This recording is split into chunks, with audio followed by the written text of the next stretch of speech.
جس طرح ہر چیز کی پیدائش کے بعد اسے ایک خاص کام میں لگایا گیا یا اسے ایک خاص مقصد کے تحت پیدا کیا گیا اور اس کا وہ مقصد اس کو بتا دیا گیا. قرآن مجید میں اللہ تعالیٰ فرماتے ہیں کل قد علم صلاتہ و تسبیحہ، کہ ہر چیز کو اپنی نماز اور اپنی تسبیح کا طریقہ معلوم ہے. اسی طرح اللہ تعالیٰ نے ہمیں یعنی انسانوں کو اپنی عبادت کے لیے پیدا کیا اور اس عبادت کے طریقے ہمیں انبیاء کے ذریعے بتا دیے، جن میں سے سب سے آخری نبی محمد رسول اللہ صلی اللہ علیہ وسلم ہیں. انہوں نے ہمیں مکمل طور پر پوری طرح وضاحت کے ساتھ یہ سکھا دیا کہ ہمیں اللہ کی عبادت کیسے کرنی. چونکہ ہم یہاں اس دنیا میں آئے اللہ کی عبادت کے لیے، اس لیے ہمیں عبادت کے طریقے معلوم کرنا بہت ضروری ہے کہ عبادت کس طرح کی جائے. عبادات میں سب سے اہم ترین عبادت نماز ہے، جو ہم دن میں 5 مرتبہ ادا کرتے ہیں. قیامت کے دن سب سے پہلا حساب، سب سے پہلا سوال بھی نماز کے بارے میں ہوگا. کیا واقعی صحیح طور پر ادا کی، وقت پر ادا کی، اور سب سے بڑھ کر یہ کہ خشوع و خضوع کے ساتھ ادا کی یا نہیں. اگر کسی کی نمازیں درست ہوں گی تو اس کے باقی سارے اعمال بھی اپنی جگہ پر آ جائیں گے، یعنی باقی حساب بھی آسان ہو جائے گا. لیکن اگر نماز درست نہیں تو باقی اعمال فائدہ نہ دے گی. اس لیے ہم سب کو اچھی طرح نماز کے طریقے کو سیکھ لینا چاہیے. نماز میں پڑھتے کیا ہیں اس کی عبارت درست پڑھنی آنی چاہیے. نماز میں ایکشنز کیا ہیں وہ صحیح طور پر کرنے آنے چاہیے. اور پھر یہ بھی معلوم ہونا چاہیے کہ صحیح اور غلط کا معیار کیا ہے، اور وہ ہے کہ ہماری نماز رسول اللہ صلی اللہ علیہ وسلم کی نماز سے کتنا قریب ہے، ظاہری طور پر بھی اور باطنی طور پر بھی. اور اگر نہیں تو اس حد تک ہمیں علم حاصل کرتے رہنا چاہیے کہ ہماری نماز آپ کی نماز کے قریب ترین ہو جائے. کیونکہ آپ صلی اللہ علیہ وسلم نے فرمایا صلو کما رأیتمونی اصلی، تم اس طرح نماز پڑھو جیسے مجھے دیکھتے ہو کہ میں نماز پڑھتا ہوں. یعنی یہ معیار بتا دیا گیا، کرائٹیریا بتا دیا گیا کہ ایسی نماز چاہیے. جیسے ایک سیمپل دیا جاتا ہے کسی کو کچھ منگوانے کے لیے اور بتایا جاتا ہے کہ اس طرح کی چیز لانا، پھر تمہارا جو تم لاؤ گے وہ اپروو ہوگا یا تمہیں اس کے اوپر آرڈر ملے گا. اگر وہ اس سیمپل کے مطابق نہیں چیز لاتا تو اس کا آرڈر کینسل کر دیا جاتا ہے یا اس کو دیا ہی نہیں جاتا. تو اس لیے ہم سب کو اپنی نمازوں کی فکر کرنی چاہیے اور انہیں مسلسل ساری زندگی اچھا بنانے کی کوشش کرتے رہنا چاہیے. اس معاملے میں کبھی بھی مطمئن نہیں ہو کے بیٹھ جانا چاہیے کہ میں نے نماز پڑھ لی یا مجھے آتی ہے یا میں ٹھیک ہی پڑھتا ہوں. نہیں، ہمیشہ فکر رہنی چاہیے کہ کہیں اس میں کوئی غلطی نہ ہو. کیونکہ قیامت کے دن جو کامیابی کا معیار ہے یا کامیاب وہی ہیں جو نماز پڑھنے والے ہیں، نماز قائم کرنے والے ہیں اور پھر نماز میں خشوع و خضوع اختیار کرنے والے ہیں. قرآن مجید کھولتے جاتے ہیں تو سب سے پہلے اللہ تعالیٰ فرماتے ہیں کہ ذالک الکتاب لا ریب فیہ ھدی للمتقین الذین یؤمنون بالغیب ویقیمون الصلاۃ. یہ کتاب جس میں کوئی شک نہیں، متقی لوگوں کو ہدایت دیتی ہے، وہ جو غیب پر ایمان رکھتے ہیں اور نماز قائم کرتے ہیں. یعنی پہلا کرنے کا کام جو ہمیں قرآن مجید میں بتایا گیا وہ کیا ہے؟ نماز کی ادائیگی، درست ادائیگی. اور پھر آخر میں اس کے فرمایا اولئک علی ھدی من ربہم واولئک ھم المفلحون. یہی لوگ اپنے رب کی طرف سے آئی ہوئی ہدایت پر ہیں اور یہی لوگ فلاح پانے والے ہیں. واولئک ھم المفلحون. تو گویا کامیاب وہ ہیں جو نماز قائم کرتے ہیں. سورۃ المؤمنون کی پہلی آیت میں فرمایا قد افلح المؤمنون الذین هم فی صلاتهم خاشعون. یقیناً فلاح پا گئے، کامیاب ہو گئے وہ مومن جو اپنی نمازوں میں خشوع و خضوع اختیار کرتے ہیں. اس کے برعکس، اس کے اپوزٹ، جو لوگ نمازوں میں سستی کرتے ہیں اور نماز صحیح طور پر ادا نہیں کرتے، ان کے لیے وعید بھی بتائی گئی، ان کو دھمکی بھی دی گئی. سورۃ الماعون آیت نمبر 4 to 6 میں اللہ تعالیٰ فرماتے ہیں فویل للمصلین. ہلاکت ہے، بربادی ہے نماز پڑھنے والوں کے لیے. اس قدر ڈرنے کی بات ہے. ہم سمجھتے ہم نے نماز پڑھ لی اور جیسے بھی پڑھی بس ٹھیک ہے، ہم نے فرض ادا کر لیا. لیکن یہاں غلط طریقے سے فرض ادا کرنے والوں کو بھی پکڑا جا رہا ہے. فویل للمصلین الذین هم عن صلاتهم ساہون. کون ہے وہ مصلین، کون ہے وہ نماز پڑھنے والے؟ وہ جو اپنی نماز سے غفلت کرتے ہیں. الذین هم یراؤن، وہ جو دکھاوا کرتے ہیں، دکھاوے کی نماز پڑھتے ہیں. کوئی دیکھ رہا ہو تو اچھی پڑھتے ہیں، اکیلے میں ہو تو اللہ سے نہیں شرماتے، اللہ سے نہیں ڈرتے اور جیسے دل چاہے پڑھتے ہیں. قرآن مجید میں منافقین کی صفات بتاتے ہوئے اللہ تعالیٰ فرماتے ہیں وَإِذَا قَامُوا إِلَى الصَّلَاةِ قَامُوا كُسَالَىٰ، کہ جب وہ نماز کے لیے کھڑے ہوتے ہیں سستی کے مارے کھڑے ہوتے ہیں. یعنی ان کی نمازوں میں کوئی چستی، کوئی ایکٹیونیس، کوئی شوق، کوئی محبت، کوئی روحانیت کچھ نہیں ہوتا. بس وہ جس سے فجر کی نماز ہے تو اٹھے، آدھی آنکھیں کھلی آدھی بند ہے، بس جلدی سے نماز پڑھ کے دوبارہ بستر میں. یہ کیسی نماز ہے؟ سستی کی نماز ہے. یہ کس نے آپ کو کہا تھا رات اتنی دیر تک جاگو کہ تم صبح اٹھ نہ سکو اور تمہاری نماز میں کوئی چستی اور وہ خشوع و خضوع ہوئی نہ. یہاں بھی یہ فرمایا یراؤن الناس، لوگوں کو دکھاوا کرتے ہیں. یعنی اگر اول تو نیک کام کرنے کو ان کو دل ہی نہیں چاہتا، اگر کرتے بھی ہیں تو دکھاوے کا کرتے. ولا یذکرون اللہ الا قلیلا، اور وہ اللہ کا ذکر نہیں کرتے، اللہ کو یاد نہیں کرتے مگر بہت تھوڑا. الا قلیلا یعنی ان کی نماز میں اللہ کی یاد نہیں ہوتی. یہ ہے ان کی مشکل. اور یہ منافقین کی بات بتائی گئی کہ وہ اپنی نماز میں اللہ کو یاد نہیں کرتے، کیونکہ اللہ سبحانہ وتعالیٰ نے ہمیں نماز ادا کرنے کا حکم اسی لیے دیا کہ ہم اللہ کو یاد کریں. قرآن مجید میں آتا ہے اقم الصلاۃ لذکری، نماز قائم کرو میری یاد کے لیے. اور اگر ہم اللہ ہی کو یاد نہیں کر رہے تو نماز قائم ہی نہیں ہوئی. تو ہم سب کو سوچنا چاہیے ہم اپنی نماز کس طریقے پر پڑھتے ہیں، کیا واقعی اس میں خشوع و خضوع ہے یا نہیں. تو آج میں انشاءاللہ چند باتیں اچھی نماز کے بارے میں کروں گی جس میں خصوصی طور پر خشوع و خضوع پایا جائے، کیونکہ نماز قائم کرنا ایک چیز ہے اور نماز میں خشوع اختیار کرنا دوسری چیز.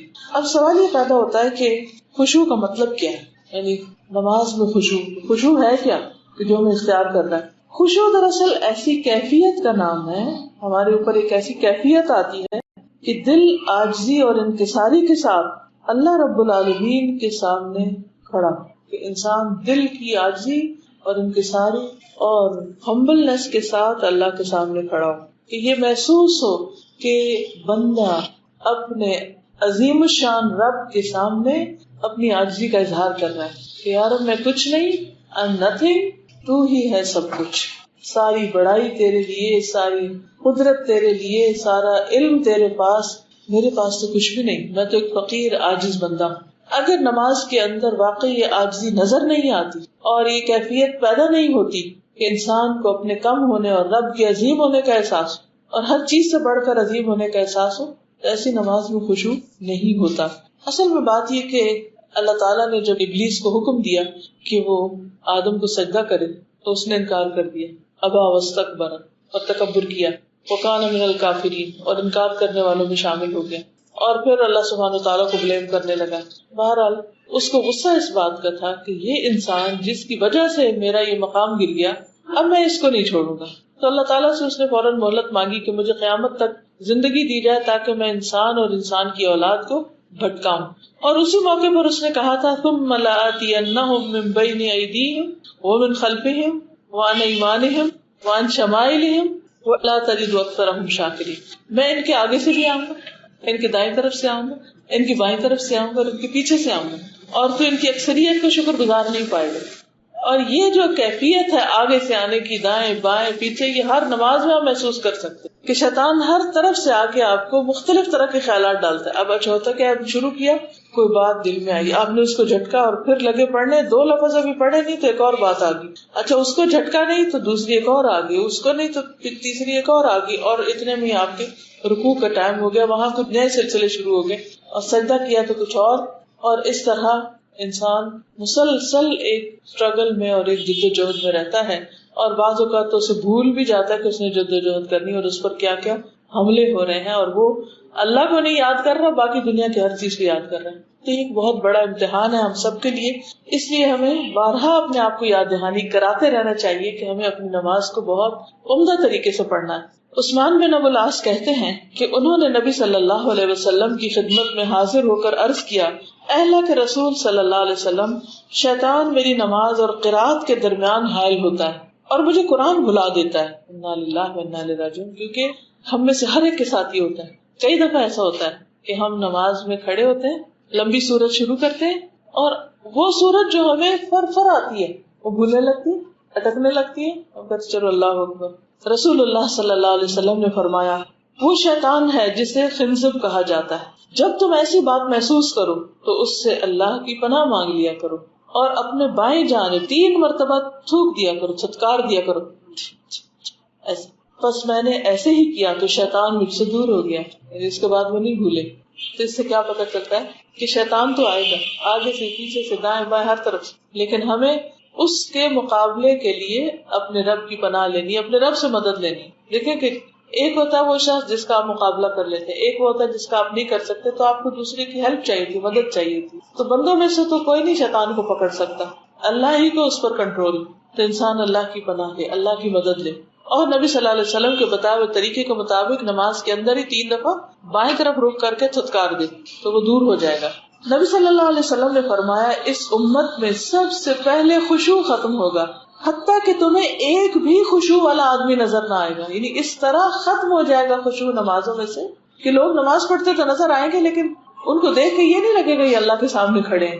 آپ کو معلوم ہے نا، ہم سب فارملی جا کے دن میں 5 بار اللہ سبحانہ وتعالیٰ کے سامنے کھڑے ہوتے ہیں. اللہ تعالیٰ کو معمولی ہستی تو نہیں، کسی بڑے انسان کے سامنے بھی جا کھڑے ہوتے ہیں تو ہمارے دل میں ڈر ہوتا ہے. اللہ کے سامنے اتنے نڈر ہو کے کھڑے ہوتے ہیں، کوئی خوف ہی نہیں ہوتا، کوئی فیلنگ ہی نہیں آتی. اور بس جیسے دل چاہتا کبھی اس ٹانگ پہ کھڑے ہو جاتے، کبھی اس پہ کھڑے ہوتے، کبھی جانے لگتے ہیں، دوپٹہ ہی بار بار ٹھیک کیے جاتے ہیں، کبھی کسی چیز کو دیکھنے لگتے ہیں، کبھی کچھ سننے لگتے ہیں، کبھی سوچنے لگتے ہیں کس کے سامنے کھڑے ہیں، کیا حرکتیں ہو رہی ہیں. ہر محفل کی ایک تقاضا ہے نا. تو اسی طرح نماز کا بھی، اور نماز کے وقت اللہ کے سامنے کھڑے ہونے کا بھی ایک تقاضا ہے. پھر آپ دیکھیں کہ جو ہم سے مطالبہ کیا گیا خشوع کا، جس کا معنی ہوتا ہے دب جانا، جھک جانا، اپنی عاجزی اور انکساری کا اظہار کرنا، تو قرآن مجید میں خشوع کا لفظ کئی جگہ استعمال ہوا ہے. مثلا سورۃ طٰہٰ میں آتا ہے وَخَشَعَتِ الْأَصْوَاتُ لِلرَّحْمَٰنِ فَلَا تَسْمَعُ إِلَّا ہَمْسًا، اور رحمان کے آگے سب آوازیں دب جائیں گی. یعنی اس وقت قیامت کے دن حقیقی معنی میں لوگ اللہ کے آگے دبے کھڑے ہوں گے. اس منظر کو یاد کر لیا کریں کہ قیامت کے دن میں کیسے کھڑا ہوں گا، کیا آج ویسے ہی ہو رہا. پھر اسی طرح پیغمبروں کی صفت یہ بتائی گئی وَيَدْعُونَنَا رَغَبًا وَرَهَبًا وَكَانُوا لَنَا خَاشِعِينَ، وہ ہمیں رغبت اور خوف سے پکارتے تھے اور وہ ہمارے لیے عاجزی کرنے والے تھے. اللہ کے جو مقرب نیک بندے ہوتے ہیں، پیغمبر ہوتے ہیں، ان کی نمازوں میں خشوع ہوتا ہے. اسی طرح سورۃ البقرہ میں فرمایا 45 وَإِنَّهَا لَكَبِيرَةٌ إِلَّا عَلَى الْخَاشِعِينَ، یہ نماز یقیناً بہت بھاری ہے، بہت بڑی ہے، مگر عاجزی کرنے والوں پہ نہیں. ان کو نماز مشکل نہیں لگتی، بلکہ وہ اس میں انجوائے کرتے، انہیں پتہ بھی نہیں چلتا کہ کتنا وقت گزر گیا. تو خشوع کا بیسیکلی مطلب ہے کہ اللہ کے سامنے نماز میں عاجزی سے کھڑے ہونا، پوری طرح ادب کے ساتھ، احترام کے ساتھ، فرمانبرداری کے ساتھ، کیونکہ اسی میں ہماری فلاح ہے، اسی میں ہماری کامیابی ہے. یہ کس وقت آتا ہے؟ یہ اس وقت آتا ہے جب انسان کو یہ یقین آ جائے کہ اللہ سبحانہ وتعالیٰ بڑا ہے، بہت بڑا، بہت عظیم ہے میرا رب، اور میں اس کے سامنے کوئی حیثیت نہیں رکھتا. اسی لیے قرآن مجید میں آتا ہے کہ جب اللہ تعالیٰ نے زمین و آسمان پہ پیش کیا یہ کلام تو انہوں نے اس کو اٹھانے سے انکار کر دیا. اور سورۃ الحشر آیت 21 میں آتا ہے لو انزلنا هذا القرآن على جبل لرأيته خاشعا متصدعا من خشية الله، اگر ہم اس قرآن کو کسی پہاڑ پر اتارتے تو یقیناً اللہ کے ڈر سے اسے پست ہونے والا، ٹکڑے ٹکڑے ہونے والا دیکھتے. اور یہ مثالیں ہم لوگوں کے لیے بیان کرتے تاکہ غور و فکر کریں کہ اللہ کا کلام پہاڑ میں تو اتنا بھاری تھا، اور ہم اللہ کا کلام پڑھتے ہیں، اللہ کے آگے کھڑے ہوتے، یعنی ہمارے کان میں جھونک نہیں ڈیگتے اور ہمارا دل ڈرتا ہی نہیں، اور اس کے اندر کسی قسم کی ہیبت اور خوف اور روب اللہ کا آتا ہی نہیں. اس کے مقابلے میں بندوں کا روب اور بندوں کا خوف زیادہ ہوتا ہے. لیکن جو ایمان والے ہوتے ہیں ان کا دل اللہ کا ذکر سنتے ہی کانپ اٹھتا ہے. جب وہ قرآن پڑھتے ہیں تو ان کے اندر ایک خاص کیفیت پیدا ہو جاتی. تو ہمیں ان کیفیات سے اپنا آپ کا جائزہ لینا چاہیے کہ کیا واقعی ہمارے اندر ایسی کیفیت پیدا ہوتی ہے. کیونکہ نماز ہو یا غیر نماز، اللہ سبحانہ وتعالیٰ نہ ہمارا لباس دیکھتا ہے، نہ ہماری شکلیں دیکھتا ہے، بلکہ وہ ہمارا دل دیکھتا ہے اور ہمارے اعمال دیکھتا ہے کہ ہم کرتے کیا. یعنی ہماری نماز کیسی ہے ظاہراً، اور ہمارے دل کی کیفیت کیا ہے. یعنی 2 چیزیں اللہ تعالیٰ دیکھتے ہیں. ایک ہمارا ظاہر کیسا، یعنی ایکشن کیسے کر رہے ہیں ہم، پراپر ہیں کہ نہیں، اور دوسرے یہاں کیا ہے، دل میں کیا ہے، اس کی کیفیت کیا ہے، کیا باتیں سوچ رہے ہیں ہم، خیالات کیا ہے نماز میں. اس لیے اس کی بہت حفاظت دونوں چیزوں کی کرنی چاہیے. بعض لوگ کہتے ہیں کہ ہم تو بہت دل لگا کے نماز پڑھتے ہیں، کیا فرق پڑتا باریک دوپٹے میں پڑھ لو، کیا فرق پڑتا آدھا سر ننگا ہو، کیا فرق پڑتا بار بار اسے ٹھیک کر لو. ٹھیک ہے، کپڑے تو خوبصورت پہن کے اللہ کے سامنے کھڑے ہونے چاہیے، ٹھیک ہے. قرآن مجید میں آتا ہے خذوا زینتکم عند کل مسجد، ہر نماز سے پہلے اپنی زیب و زینت اختیار کرو. لیکن اس کا یہ مطلب نہیں کہ اس قسم کی زیب و زینت جو نماز میں خلل ڈال دے. ایسا زیور ہو یا ایسا کپڑا ہو کہ جس کو پہن کے انسان سیلف کانشیس رہے اور نماز کی طرف توجہ نہ جائے یا نماز میں خلل ڈال دے، تو وہ کس کام کا جس نے ہمیں ہمارے رب سے دور کر دیا، اور اللہ تعالیٰ تو وہ دیکھ بھی نہیں رہا، یعنی دیکھ نہیں رہا یعنی اس کو پسند بھی نہیں کہ جو چیز ہمیں اس کی راہ سے دور کرے۔ اب یہ ہے کہ جیسے پہلے بات ہوئی کہ اگر خشوع ہوتا ہے نماز میں تو کیا فائدہ ہے، اور نہیں ہوتا تو نقصان کیا ہے۔ یعنی یہ نہیں کہ ہماری چوائس ہے، چاہے تو خشوع پیدا کریں نہیں تو نہ کریں، نہیں کریں گے تو اس کا بھی انجام آپ نے دیکھا کہ اللہ سبحانہ وتعالیٰ نے فرمایا فَوَيْلٌ لِّلْمُصَلِّينَ الَّذِينَ هُمْ عَنْ صَلَاتِهِمْ سَاهُونَ، اور دوسری طرف منافقین کی نماز کہ اذا قاموا الى الصلاة قاموا كسالى، اور پھر کامیاب لوگوں کی صفت کیا ہے الذین هم فی صلاتهم خاشعون۔ تو اس لیے اس کے بغیر چارہ نہیں کہ اگر ہم کامیاب ہونا چاہتے ہیں تو ہمیں یہ کام کرنا ہی کرنا ہوگا، لازمی طور پر کرنا ہوگا۔ جس سورۃ بنی اسرائیل میں اللہ سبحانہ وتعالیٰ اپنے خاص بندوں کی صفت بیان کرتے ہوئے فرماتے ہیں وَيَخِرُّونَ لِلْأَذْقَانِ يَبْكُونَ وَيَزِيدُهُمْ خُشُوعًا، کہ جب قرآن کے سامنے پڑھا جاتا ہے تو وہ ٹھوڑیوں کے بل گر جاتے ہیں۔ ٹھوڑیوں کے بل گرنے کا مطلب زمین میں گرنا نہیں ہوتا، ٹھوڑی جب گرتی ہے تو یہاں لگتی یعنی جھک جاتے ہیں، وَيَبْكُونَ اور رونے لگتے ہیں نماز کے اندر، اور اس جھکنے اور رونے سے یزیدہم خشوعا ان کی نماز کا خشوع بڑھ جاتا ہے۔ اس سے آپ اندازہ کر سکتے ہیں کہ خشوع کہتے کس کو ہے۔ ایک ہے نماز کے اندر جھکاؤ، ایک ہم نماز پڑھتے یوں کر کے ادھر دیکھ رہے ادھر دیکھ رہے ہیں آنکھیں بند کر کے پڑھ رہے، اور ایک یہ ہے کہ ہم سر جھکائے ہوئے ہیں اور آنکھوں سے آنسو بھی آ جاتے ہیں۔ ہم گنے آج تک ہماری کتنی نمازوں میں آنکھوں سے آنسو آئے؟ کیا ہم دن میں کم از کم ایک نماز میں روتے؟ جسٹ ون، کوئی ایک آج کی نماز سوچیے جس میں ہم روئے ہوں۔ ہمیں کیوں نہیں رونا آتا؟ کیونکہ اللہ کا ڈر نہیں ہے، اللہ کی عظمت ہمارے سامنے نہیں ہے، ہم اسے محسوس ہی نہیں کرتے، ہم صرف فرض ادا کرنے یا خانہ پوری کا کام کرتے ہیں، اور بعض اوقات اس میں بھی سستی۔ تو رسول اللہ صلی اللہ علیہ وسلم نے فرمایا جو شخص اچھی طرح سے وضو کرے پھر 2 رکعت نماز پڑھے خشوع و خضوع کے ساتھ متوجہ ہو کر، تو ایسے شخص کے لیے جنت واجب ہو جائے گی۔ یعنی اتنا زیادہ فائدہ ہے ایسی نماز کا۔ ایک اور جگہ پر فرمایا 5 نمازیں فرض ہیں، جو ان کے لیے اچھی طرح وضو کرے گا، وقت پر نماز ادا کرے گا، اطمینان سے رکوع کرے گا، نماز میں خشوع و خضوع اختیار کرے گا، تو اس کے لیے اللہ تعالیٰ کا وعدہ ہے کہ وہ اس کی مغفرت فرما دے گا۔ یعنی جو اچھی نماز پڑھے گا اس کے لیے بخشش کا وعدہ ہے، اور جو ایسا نہیں کرے گا اس کے لیے اللہ کا کوئی وعدہ نہیں، چاہے تو بخش دے چاہے تو عذاب دے۔ تو اس سے کیا پتہ چلتا ہے کہ اگر نماز میں خشوع نہیں اور اللہ کی طرف توجہ نہیں تو پھر معاملہ اللہ کے ساتھ ہے، چاہے تو بخش دے اور چاہے تو نہ بخشے۔ پھر اسی طرح ابن کثیر کہتے ہیں نماز میں خشوع اس شخص کو حاصل ہوتا ہے جس کا دل نماز کے لیے فارغ ہو، یعنی دنیا کی باتیں چھوڑ کے نماز کی طرف توجہ کرے، نماز میں مشغول ہونے کے باعث باقی ہر چیز کا خیال چھوڑ دے کہ بھئی یہ تو میرا نماز ٹائم ہے، اب میں اور باتیں نہیں سوچ سکتا، اور نماز کو باقی سارے امور پر ترجیح دے، اس وقت اسے آنکھوں کی ٹھنڈک نماز میں حاصل ہوتی ہے، جیسے نبی صلی اللہ علیہ وسلم نے فرمایا کہ میری آنکھوں کی ٹھنڈک نماز میں رکھ دی گئی ہے، یعنی انہیں نماز پڑھ کے ایک خاص قسم کی تسکین حاصل ہوتی۔ اور ویسے ہمیں حکم کیا دیا گیا ہے کہ ہم عبادت کس طرح کریں، ان تعبد اللہ کأنک تراہ۔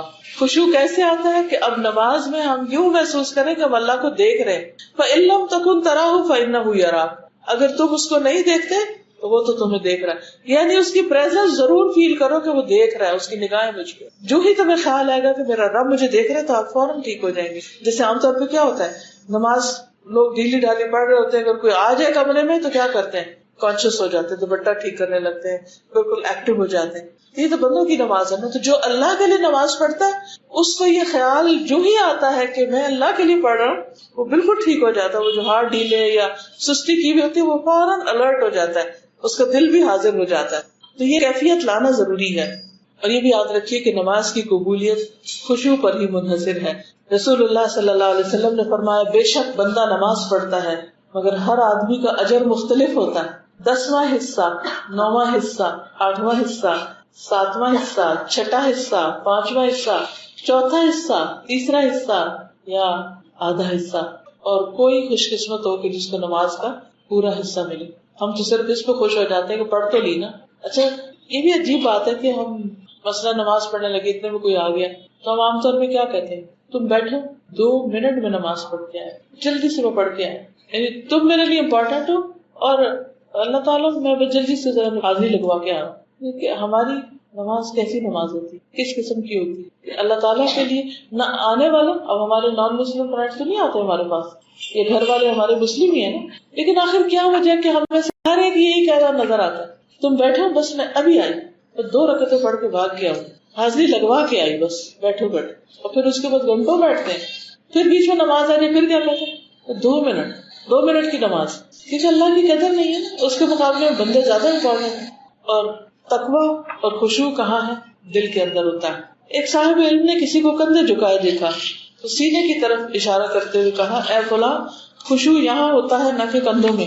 کیا مطلب؟ کہ صرف ظاہری صورت بنا کے، ایسے مسکین شکل بنا کے کھڑے ہونا بھی فائدہ نہ دے گا جب تک دل ساتھ حاضر نہ ہونا۔ اس لیے ہمیں ایسے اسباب اختیار کرنے چاہیے کہ جس سے ہماری نماز کے اندر خشوع پیدا ہو جائے، اور ان چیزوں سے بچنا چاہیے جس سے خشوع ختم ہو۔ تو آئیے دیکھتے ہیں وہ کون سی چیزیں ہیں جو خشوع بڑھاتی ہیں اور کون سی ہیں جو گھٹاتی ہیں، تاکہ ہم ان کو اپنی زندگی سے باہر کریں۔ سب سے پہلے اللہ کی معرفت، جتنی اللہ کی پہچان ہوگی اتنا اللہ کا ڈر ہوگا، جتنا اللہ کا ڈر ہوگا اتنی نماز اچھی ہوگی۔ انما یخشی اللہ من عبادہ العلماء۔ پھر اسی طرح اللہ سے دعا کرنا کہ اللہ تو ہمیں خشوع عطا فرما۔ پھر اسی طرح نماز کا ثواب معلوم ہونا کہ جو ہم کرنے جا رہے ہیں اس کا کیا فائدہ ہے۔ حدیث میں آتا ہے بے شک اللہ تعالیٰ کا ایک فرشتہ ہر نماز کے وقت پکارتا ہے، اے آدم کی اولاد، اپنی اس آگ کی طرف اٹھو جسے تم نے جلایا ہے، اسے بجھا ڈالو۔ یعنی ہر 2 نمازوں کے بیچ میں انسان سے ایسے ایسے گناہ ہو جاتے ہیں، کبھی ٹنگ سلپس ہوتی ہے، کبھی اور کسی کا دل دکھا دیتا ہے کہ وہ اس کے لیے آگ بھڑکا دیتے ہیں۔ تو نماز جب اچھی طرح انسان پڑھتا ہے تو جا کے اس آگ کو بجھاتا ہے۔ رسول اللہ صلی اللہ علیہ وسلم نے فرمایا، بندہ جب نماز کے لیے کھڑا ہوتا ہے تو اس کے سارے گناہ لا کر اس کے دونوں کندھوں پہ رکھ دیے جاتے ہیں۔ یعنی پچھلی نماز سے اب تک جو غلط کام کیے وہ سارے لا کے یہاں رکھ دیے جاتے ہیں کندھوں پہ۔ ہمیں تو نظر نہیں آتے، لیکن چونکہ نبی صلی اللہ علیہ وسلم نے بتایا ہے تو اس لیے ہم اس پر یقین رکھتے ہیں۔ پھر جب بندہ رکوع کرتا ہے یا سجدہ کرتا ہے تو وہ گناہ نیچے گر جاتے ہیں۔ رسول اللہ صلی اللہ علیہ وسلم نے فرمایا کہ نماز کو اس کے وقت پر ادا کرو۔ اس سے یہ پتہ چلتا ہے کہ اگر خشوع خضوع لانا ہے نماز میں تو اول وقت نماز پڑھے، جس وقت انسان پوری طرح حاضر ہوتا ہے۔ رسول اللہ صلی اللہ علیہ وسلم نے فرمایا جب ایک شخص اچھی طرح وضو کرتا ہے پھر مسجد کا راستہ نکلتا ہے، یعنی مسجد کے راستے پہ چلتا ہے، اور سوائے نماز کے اور کوئی دوسرا ارادہ اس کا نہیں ہوتا، تو ہر قدم پر اس کا ایک درجہ بڑھتا ہے، ایک گناہ معاف کیا جاتا ہے، اور جب نماز سے فارغ ہو جاتا ہے تو فرشتے اس وقت تک اس کے لیے برابر دعائیں کرتے رہتے ہیں جب تک وہ اپنے مصلی پہ بیٹھا رہے۔ کہتے ہیں اے اللہ اس پر اپنی رحمت نازل فرما، اے اللہ اس پہ رحم فرما، اور جب تک تم انتظار کرتے رہو گویا تم نماز ہی میں مشغول ہو۔ اس سے بھی پتہ چلتا ہے کہ خشوع کے لیے ضروری ہے کہ نماز سے پہلے تھوڑی دیر اچھی طرح اطمینان کے ساتھ انسان تیاری کرے، اور جب ختم ہو جائے نماز تو پھر تھوڑا اطمینان اور سکون کے ساتھ وہاں سے اٹھے۔ اور جب کوئی ایسا کرتا ہے تو اللہ تعالیٰ ایک فرشتہ اپوائنٹ کر دیتے ہیں، وہ اس کے لیے دعائیں کرتا رہتا ہے۔ پھر اسی طرح یہ کہ خشوع و خضوع کے لیے ضروری ہے کہ جسمانی نظافت، طہارت، صفائی ستھرائی کا خیال رکھا جائے، اور ایسی تمام چیزوں سے مثلاً ایسی چیز کھانے سے پرہیز کیا جائے جس سے انسان کی توجہ دل کی طرف ہونے کی بجائے پیٹ کی طرف ہو۔ اسی طرح ماحول اور موسم ایسا ہونا چاہیے کہ جو کنڈیوسو ہو، انسان کے لیے سہولت پیدا کرنے والا ہو، نہ کہ آپ جہاں ٹی وی لگا ہوا ہے یا شور ہنگامہ ہو رہا ہے وہاں جا کے مصلی بچھا لیں اور آدھی لوگوں کی باتیں سنیں اور آدھی نماز پڑھیں، اس کا بھی فائدہ نہیں۔ پھر اسی طرح یہ ہے کہ نماز کے لیے طہارت کا اچھا انتظام کریں، مثلاً مسواک کرنا۔ رسول اللہ صلی اللہ علیہ وسلم نے فرمایا جب بندہ مسواک کرتا ہے پھر کھڑا ہوتا ہے اور نماز پڑھتا ہے تو اس کے پیچھے فرشتہ کھڑا ہو جاتا ہے، وہ اس کی قرات سنتا ہے اور اس سے قریب ہو کر کھڑا ہوتا ہے حتیٰ کہ وہ اپنا منہ اس کے منہ پر رکھ دیتا ہے، فرشتہ۔ پھر قرآن کا جو حصہ بھی اس کے منہ سے نکلتا ہے فرشتے کے پیٹ میں چلا جاتا ہے، لہذا تم قرآن کے لیے اپنے منہ پاک رکھ۔ یعنی جب انسان نماز میں قرآن پڑھتا ہے تو فرشتہ بالکل ساتھ آ جاتا ہے، یعنی منہ لگا لیتا ہے، اور پھر جو قرآن ادھر سے نکلتا ہے وہ اس کے اندر چلا جاتا ہے اور وہ اس طرح سمیٹ کے لے جاتا ہے، پوری طرح ریکارڈ کر کے، پوری طرح محفوظ کر کے۔ لیکن اگر منہ سے اسمیل آ رہی ہے پیاز کی، لہسن کی، اور چیزوں کی، یا ویسی سانس میں بو ہے، کبھی دھیان ہی نہیں کیا مسواک کرنے یا برش کرنے کو، نماز میں کھڑے تو فرشتہ اس بو کی وجہ سے دور بھاگ جاتا ہے۔ تو اس لیے ہمیں اس چیز کا بھی خیال کرنا چاہیے کہ ہمارے دانت صاف ہیں یا نہیں، یا ہمارا معدہ تو نہیں خراب کہ جس کی وجہ سے اسمیل جو ہے وہ ہر سانس کے ساتھ باہر آ رہی ہے، تو وہاں کہاں فرشتے آئیں گے۔ پھر اسی طرح لباس باپردہ ہو، ساتر ہو، پاک ہو، کیونکہ جب کوئی انسان نماز پڑھتا ہے، اور جیسے عورت کی نماز ہے تو اس کا کوئی بال ننگا نہیں ہونا چاہیے، اس کے کان ننگے نہیں ہونے چاہیے، اس کی گردن ننگی نہیں ہونی چاہیے، اس کے ہاتھوں کے علاوہ باقی بازو وغیرہ ننگے نہیں ہونے چاہیے، اس کے ٹخنے ننگے نہیں ہونے چاہیے. تو آپ دیکھیے کہ جب یہ سب کچھ صحیح طور پر ڈھکا نہیں ہوتا تو نماز آپ پڑھے بھی تو اس میں خشوع و خضوع نہیں آتا، آئے بھی تو اس کا فائدہ نہیں، کیونکہ آپ نے شرائط پوری ہی نہیں کی. پھر اسی طرح یہ ہے کہ نماز میں اطمینان ہو، سکون سے نماز پڑھی جائے. رسول اللہ صلی اللہ علیہ وسلم نے فرمایا جو آدمی نہ صحیح طریقے سے رکوع کرے اور سجدے میں بھی ٹھونگے ہی مارے، یعنی جیسے مرغا دانا چننے کے لیے ٹھونگے مارتا ہے، اس کی مثال اس بھوکے شخص کی ہے جو 1 یا 2 کھجوریں کھاتا ہے اور یہ کھجوریں اسے کچھ فائدہ نہیں دیتی. کبھی آپ بہت بھوکے ہوں تو 1 کھجور کھائے تو اور زیادہ بھوک لگ جاتی ہے، ایک اور کھائے تب بھی آپ کو بنتا کچھ نہیں نظر آتا. تو ایسے ہی اس شخص کو نماز پڑھ کے بھی حاصل کچھ نہیں ہوتا، یہ مطلب ہے. پھر نماز میں موت کو یاد کرنا، یہ بھی خشوع میں اضافہ کرتا ہے. سنن ابن ماجہ کی روایت ہے جب تم نماز کے لیے کھڑے ہو تو اسے الوداعی نماز سمجھ کر پڑھو کہ شاید یہ میری آخری نماز ہو، کہ کوئی پتہ نہیں کہ ان 2 نمازوں کے بیچ میں کیا گزر جائے انسان پر. پھر قرآن مجید کی آیات اور اذکار پر نماز میں غور و فکر. والذین اذا ذکروا بآیات ربہم لم یخروا علیہا صما وعمیانا، اور جب انہیں ان کے رب کی آیات کے ساتھ نصیحت کی جاتی ہے تو وہ ان پر بہرے اور اندھے ہو کر نہیں گرتے، یعنی سوچتے ہیں، سمجھتے ہیں، غور و فکر کرتے ہیں. پھر حسب ضرورت جواب بھی دینا چاہیے. نبی صلی اللہ علیہ وسلم جب قرآن مجید پڑھتے تھے نماز میں تو جہاں اللہ کی تسبیح آتی تو سبحان اللہ کہتے، کہیں الحمدللہ کہتے، کہیں اور کچھ اللہ تعالیٰ کا ذکر کیا کرتے. پھر اسی طرح ہر آیت پہ رکنا. جب بہت تیز ہم تلاوت کرتے ہیں تو پھر بھی خشوع نہیں آتا، جیسے الحمدللہ رب العالمین الرحمن الرحیم مالک یوم الدین، ہر آیت کے بعد رکے، یعنی یہ نہیں کہ الحمدللہ رب العالمین الرحمن الرحیم مالک یوم الدین ایاک نعبد، ایک ہی سانس میں ساری آخر تک پڑھتے. اس سے خشوع نہیں آتا کیونکہ ساری انرجی کس پہ لگے؟ ختم کرنے پہ. رسول اللہ صلی اللہ علیہ وسلم نے فرمایا سب سے اچھا قرآن وہ آدمی پڑھتا ہے جس کو تم قرآن پڑھتے ہوئے سنو تو تم کو یقین ہوگا یہ آدمی اللہ سے ڈر رہا، اس کے دل میں خدا کا خوف، وہ قرآن سب سے اچھا پڑھا ہوا. پھر اسی طرح نمازی جو ہے اس کو یہ یاد رکھنا چاہیے کہ اللہ تعالیٰ اس کی نماز کا جواب دے رہا ہے تو وہ توجہ سے بات کرے اللہ تعالیٰ سے. کیسے آپ مجھے کو بتائے گا؟ اللہ جواب دے رہے ہیں، جی ہاں، اور ہم کہہ رہے ہیں you know what you are saying. یعنی اگر آپ کسی سے مثلا میں آپ سے بات کری، آپ سے بات کری اور مجھے یہی نہ پتا میں کیا کہہ رہی ہوں، تو یہ یقین ہونا چاہیے کہ جو ہم کہہ رہے ہیں اللہ تعالیٰ سن رہا ہے اور اس کا جواب دے رہا ہے. اجیب دعوت الداعی اذا دعان، اور سورۃ فاتحہ میں ہم کیا کہتے ہیں؟ دعائی مانگ رہے ہوتے ہیں اہدنا الصراط المستقیم، تو اللہ تعالیٰ فرماتے ہیں فلیستجیبوا لی، وہ بھی میری بات مانے، یعنی انٹریکٹیو ہو، انٹریکٹیو ریسیٹیشن. اور اس کے لیے ضروری ہے کہ سمجھ بھی آتی ہے. سمجھ نہیں آئے گی تو پھر کیا انٹریکشن ہو؟ جس کی بات انسان کو سمجھ نہیں آتی اس سے تو کوئی انٹریکشن نہیں ہوتا. تو آپ نے فرمایا جب کوئی شخص نماز پڑھتا ہے در حقیقت اپنے رب تبارک و تعالیٰ کی مناجات کرتا ہے، یعنی اس سے سرگوشیاں کرتا ہے، چنانچہ اسے معلوم ہونا چاہیے کہ وہ اپنے رب سے کیا مناجات کر رہا ہے. پھر اسی طرح نماز کے اندر دعاؤں کا اہتمام کرنا چاہیے. نبی صلی اللہ علیہ وسلم نے فرمایا سجدے میں خوب دعا کیا کرو کیونکہ یہ اس لائق ہوتی ہے کہ تم سے قبول کر لی جائے. سجدے میں دعائیں قبول ہوتی ہیں، اس لیے اس میں مسنون دعائیں یاد ہونی چاہیے اور وہ پڑھنی چاہیے. پھر اسی طرح نماز میں خشوع کب ختم ہوتا ہے؟ جب لوگ آگے آ جاتے ہیں یا کوئی باتیں بہت کر رہا ہوتا ہے. تو آگے آنے کا ہمیں ایک حربہ سکھایا گیا کہ اپنے سامنے سترہ رکھو، اس سے فوکس رہو گے. سترہ کیا ہے کہ کم از کم 2 بالش چیز اس طرح کی ہو کہ جو آگے رکھی بھی ہو. رسول اللہ صلی اللہ علیہ وسلم نے فرمایا جب تم میں سے کوئی سترے کی طرف نماز پڑھے تو اس کے قریب کھڑا ہو، نمازی اور سترے کے درمیان سے شیطان نہ گزر پائے. یعنی سجدے کی جگہ تک ہی سترا ہو، یعنی یہ نہیں کہ میں نماز یہاں پڑھی تو میں کہوں اچھا وہ جو کرسیاں پڑھی ہیں وہ میرا سترا ہے، یہ نہیں ہوتا. سترا جہاں جہاں نماز کی حد ختم ہو رہی ہے وہیں پر سترا رکھا ہونا چاہیے. پھر اسی طرح یہ ہے کہ تشہد میں انگلی پر نظر رکھنا. عام نمازوں میں سجدے کی جگہ پر نظر رکھنا یعنی رکوع قیام وغیرہ کے وقت، اور جب اتحیات ہو تو اس انگلی پہ نظر رکھنا جو ہل رہی ہو. حدیث میں آتا ہے کہ آپ صلی اللہ علیہ وسلم کی نظر آپ کے اشارے سے آگے نہیں بڑھتی تھی، یعنی اتحیات میں آپ کی نظر انگلی پہ ہوتی تھی اور اس سے آگے یوں نہیں جاتی تھی یا ادھر ادھر نہیں دیکھتے تھے. اس سے بھی خشوع میں انشاءاللہ اضافہ ہوگا. پھر سورتوں اور آیتوں اور اذکار کو عدل بدل کے پڑھنا. ہر نماز میں قل هو اللہ نہ پڑھنا، وہ بھی پڑھ لیں بے شک، وہ بہت ہی زبردست صورت ہے، کیوں منع کروں میں، ضرور پڑھیں، لیکن اس کے ساتھ ساتھ اور صورتیں بھی پڑھیں. نبی صلی اللہ علیہ وسلم کا طریقہ کیا تھا؟ نماز فجر میں آپ طوال مفصل صورتیں پڑھتے، سورۃ قاف سے سورۃ زلزال. نماز ظہر اور عصر کی پہلی 2 رکعت میں 15 سے 30 آیتیں پڑھتے تھے. نماز مغرب میں قصار مفصل چھوٹی صورتیں پڑھتے جیسے سورۃ المرسلات. نماز عشاء میں اوساط مفصل درمیانی صورتیں پڑھتے جیسے سورۃ الانشقاق. نماز تہجد میں خوب لمبی لمبی قرات کرتے جیسے سورۃ البقرہ، آل عمران اور النساء. ایک رکعت میں پڑھ جاتے بعض اوقات، اتنی طویل قرات ہوتی. اسی طرح رکوع، قوما، تشہد، ان سب میں آپ مسنون دعائیں پڑھا کرتے تھے. اگر تلاوت کرتے بیچ میں سجدہ تلاوت آ جاتا تو سجدہ تلاوت بھی کرتے تھے، اس سے نماز کا خشوع ختم نہیں ہوتا.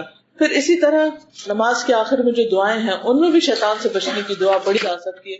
رب اعوذ بک من ھمزات الشیاطین واعوذ بک رب ان یحضرون. پھر نماز کے بعد انسان غور کرے کہ کیا میری نماز میں خشوع تھا، اور اس کے لیے اسی جگہ بیٹھ کے کچھ ذکر اذکار کرے جو مسنون ہے. نبی صلی اللہ علیہ وسلم یہ دعا مانگا کرتے تھے، اللہم اعنی علی ذکرک و شکرک و حسن عبادتک. اے اللہ تو میری مدد فرما اپنے ذکر پر، اپنے شکر پر اور خوبصورت عبادت پر، کہ میں جو بھی عبادت کروں وہ بہت ایکسیلنٹ ہو. کئی لوگوں کو آپ نے دیکھا کہ وہ گھر بناتے ہیں تو صاف ستھرا خوبصورت کپڑا پہنتے ہیں تو بہت زبردست، ہر چیز ان کی بہت طریقے سے ہوتی. ایسے لوگوں کو چاہیے کہ اپنی نماز بھی بہت خوبصورت بنا لیں. پھر اسی طرح کچھ چیزیں جو نماز میں خلل ڈالتی ہیں ان سے بچنا چاہیے. مثلا اگر آپ کو وضو ٹوٹنے والا ہے تو آپ کہ نہیں میں نماز پوری کر لوں، اور آپ کو واش روم جانا ہے اور واش روم جانے کے بجائے آپ مصلی پہ آ کے کھڑے ہو جائیں کہ جلدی سے میں سنت پڑھ کے پھر چلی جاؤں گی تاکہ دوبارہ وضو نہ کرنا پڑے، تو یہ چیز بھی خشوع میں خلل ڈالتی ہے. کتنی دیر لگے گی؟ اگر ہم غور کریں نماز کے علاوہ وضو بہت مشکل کام ہے، اگر ہم غور کریں تو کتنی دیر لگتی ہے، اور اس کے فائدے کتنے. سارا گرد و غبار دل جاتا ہے، سارے مسام کھل جاتے ہیں. یعنی کتنی اللہ کی رحمت ہے کہ اس نے ہمارے لیے ایک ایسا طریقہ رکھا، ورنہ ہم خود تو ایجاد نہ کر پاتے. پھر اسی طرح یہ ہے کہ جب بھوک لگی ہو، کھانا سامنے تو پھر بھی نماز نہ پڑھے، کیونکہ سارا دھیان کس میں ہوگا کہ جو دوسرے کھا رہے ہیں وہ میرے سے کبھی کھا جائیں گے، اور وہ پریشانی کی حالت میں رہے اور نماز میں توجہ نہ کرے. آپ نے فرمایا لا یصلی بحضرۃ الطعام، کھانے کی موجودگی میں نماز نہ پڑھی جائے. پھر یہ دیکھنا چاہیے انسان کو کہ وہ کون سی چیز ہے جو مجھے نماز میں مشغول کر رہی، تو ایسی چیزوں سے بچنا چاہیے. جیسے سامنے اگر کوئی کارپیٹس ہیں یا کوئی ایسے کڑھائی والی چیزیں ہیں، کوئی کوشنز ہیں جن میں کوئی امبرائڈری ہوئی بھی ہے، اور آپ اسی زگ زیگ میں کھو جائیں کہ یہ کیا بنا ہوا ہے، تو ان چیزوں کو ہٹا دینا چاہیے. پلین جائے نمازیں ہونی چاہیے. حضرت عائشہ کے پاس ایک رنگین باریک پردہ تھا جسے انہوں نے اپنے گھر کے ایک طرف پردے کے لیے لٹکا دیا. آپ صلی اللہ علیہ وسلم نے فرمایا میرے سامنے سے اپنا یہ پردہ ہٹا دو، کیونکہ اس پر نقش شدہ تصاویر برابر میری نماز میں خلل انداز ہوتی رہی. یعنی قبلہ رخ کوئی ایسی تصویر نہیں ہونی چاہیے کہ جس سے نماز میں خلل پڑے. پھر اسی طرح خود اپنے کپڑے بھی ایسے نہیں پہنے ہونے چاہیے کہ جس سے نماز میں خلل ہو. نبی صلی اللہ علیہ وسلم نے ایک دھاری دار چادر میں نماز پڑھائی، اس کے نقش و نگار نے مجھے غافل کر دیا. آپ نے فرمایا اسے لے جا کر ابو جہم کو واپس کر دو اور ان سے سادی چادر لے آؤ. اس سے کیا پتہ چلتا ہے کہ نماز میں ایسے کپڑے نہ پہنے جائیں کہ جن سے نماز سے دھیان ہٹ کے تو اس کپڑے یا اس کے اندر جو پھول بوٹے بنے ہوئے ان میں غور و فکر میں نماز ساری چلی جائے. پھر اسی طرح یہ ہے کہ آپ صلی اللہ علیہ وسلم نے فرمایا سونے والے اور باتیں کرنے والے کے پیچھے نماز نہ پڑھو. کیونکہ آپ دیکھیں نا امام صاحب کھڑے ہیں، وہ باتیں کر رہے ہیں، مقتدی پیچھے کھڑے ہیں، وہ چپ ہو تو پھر یہ نماز شروع ہو. اب ان کو دیکھ دیکھ کے ان کا بھی موڈ بگڑ چکا ہوگا، تو وہ پھر نماز کا خشوع متاثر ہوتا ہے. ہر کام اپنی جگہ پر اور اپنے وقت میں ہونا چاہیے. پھر اسی طرح یہ ہے کہ سونے والا یعنی جس کو ہوش ہی نہیں ہے، کوئی نشے میں ہے یا ویسے سو رہا ہے تو اس کو پتہ ہی نہیں ہوگا وہ کیا بول رہا ہے، تو وہاں بھی نماز منع کی گئی.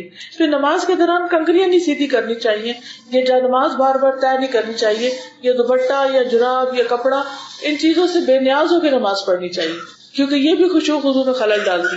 پھر بہت اونچی تلاوت نہیں کرنی چاہیے اور بہت دل میں نہیں کرنی چاہیے. نماز میں ادھر ادھر نہیں دیکھنا چاہیے.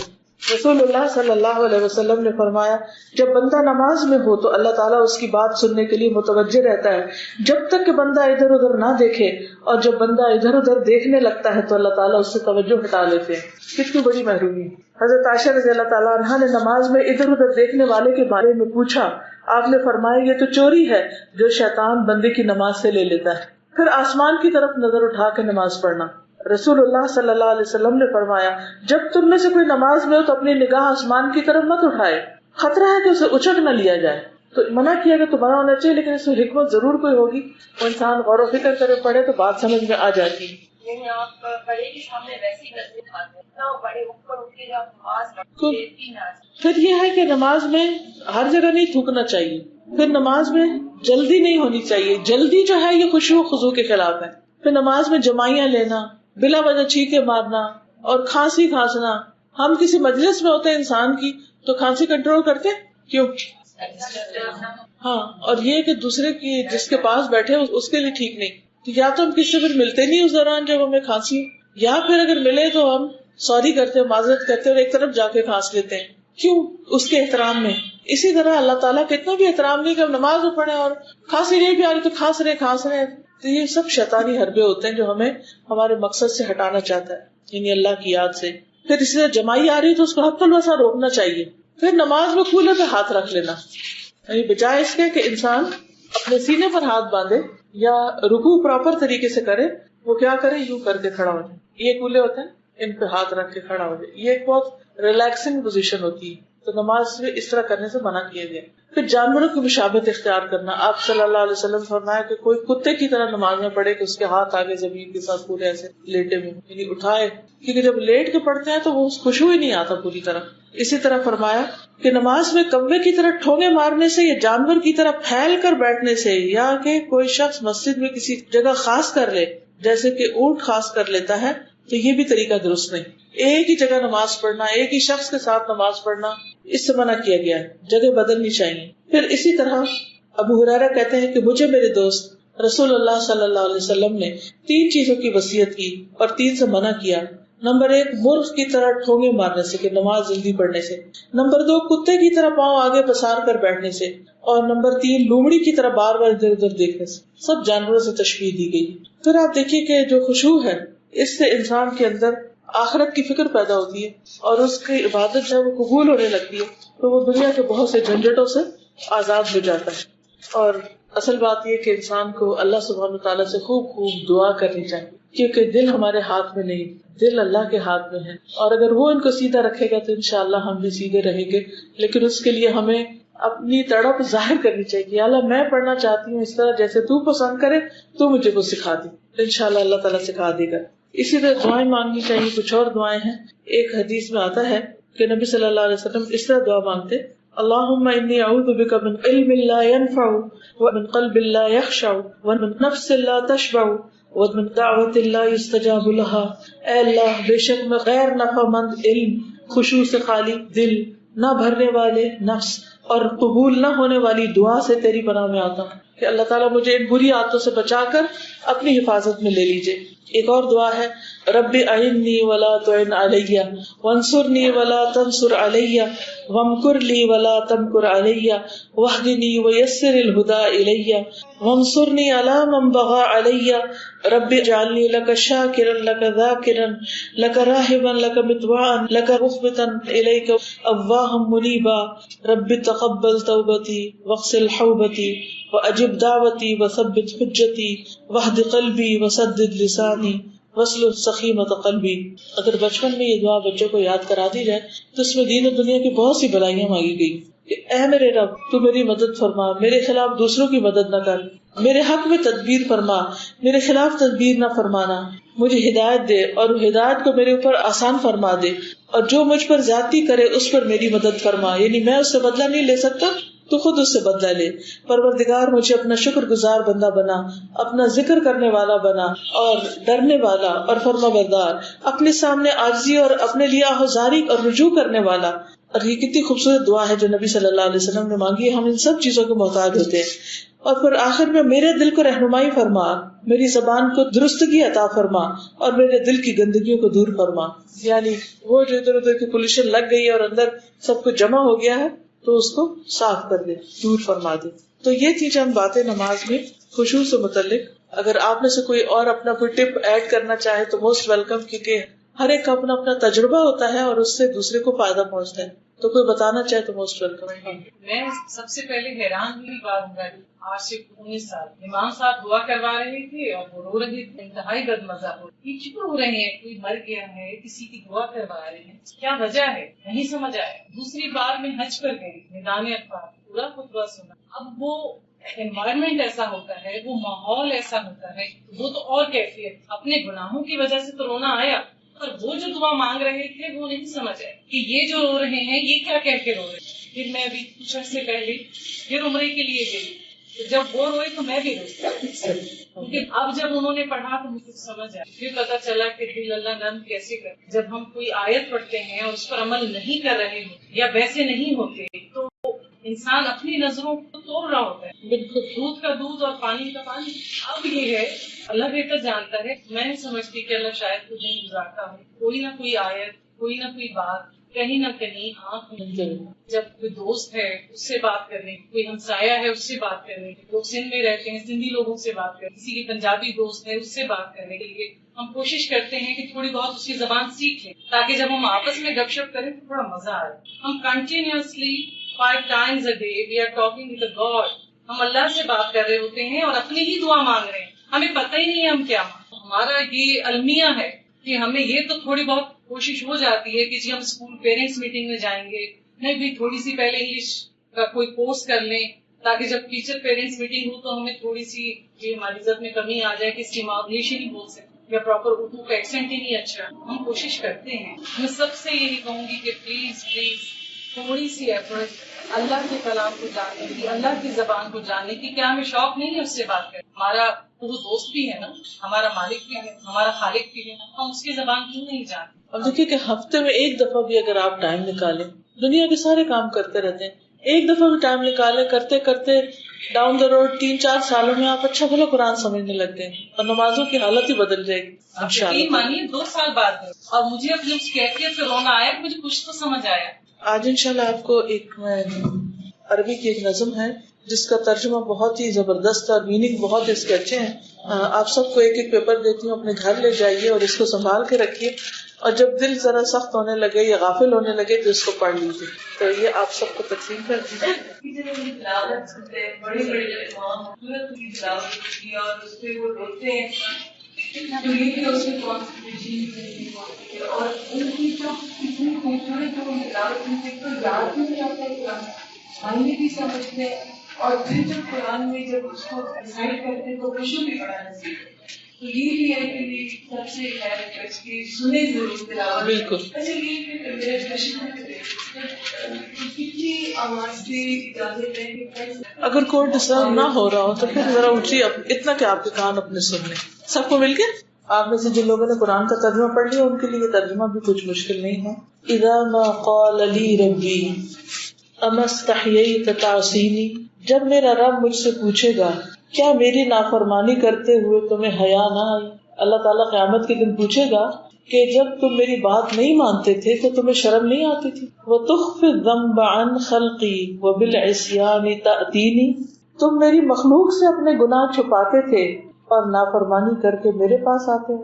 یعنی بندوں سے تو تم ڈرتے ہو، ان سے تو حیا کرتے ہو، ان سے چھپ کے گناہ کرتے ہو، تم مجھ سے نہیں حیا کرتے، مجھ سے نہیں کرتے۔